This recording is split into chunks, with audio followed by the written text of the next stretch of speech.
natives for years, fighting for land that they say belonged to them. For Claudia Cyrus and her family, it's all about preserving a legacy, claiming what's rightfully theirs.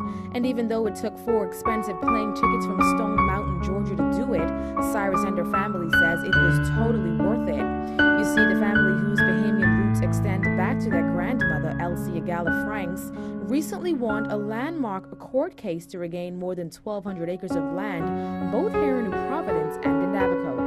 Very important. I mean, because it's not often that a family such as ours can actually say that you do have a legacy.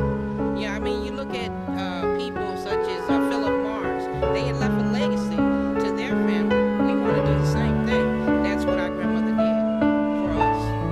Cyrus explains that her grandmother, who is now deceased, was born and raised in the Bahamas, but migrated to the United States when she was still very young.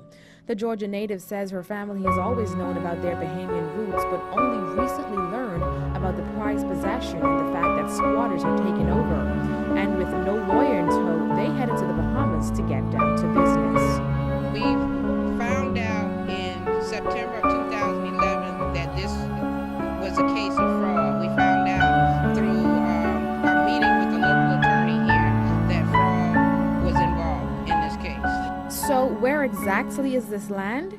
More than 300 acres on Knowles Drive and Harold Road in the Western District of the island of New Providence, one of the islands of the Commonwealth of the Bahamas, 30 acres in Lower Turtle Creek, Abaco, Bahamas, and 20 acres in the vicinity of Turtle Rock, Abaco, Bahamas, 700 acres in the northern coast of Great Abaco, Bahamas, 91.62 acres in the vicinity of Turtle Rock, Abaco, Bahamas, 40 acres in Joe Creek, Abaco, Bahamas, 40 acres in the vicinity of Turtle Rock, Abaco, Bahamas, and 18 acres of Joe Creek, Abaco, Bahamas. This is our second time dealing with this issue. The first time we came over in 2010, we were just here for vacation, and being that we had to take a look at the different things that we were hearing about when we were growing up, we had to pursue what we wanted to know about our grandmother. The family says they have not yet visited the various properties, but that they plan to do so soon.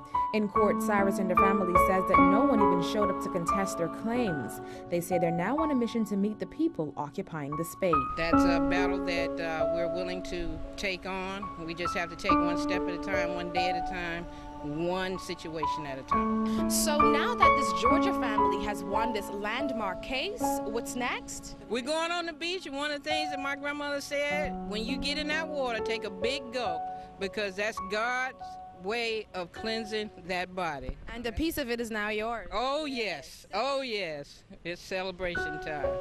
The family is hoping that anyone familiar with the pieces of land contact them while they're still in town at 455-7320 or at their email our_legacylost@yahoo.com. They head back to Georgia on Wednesday at 6 p.m.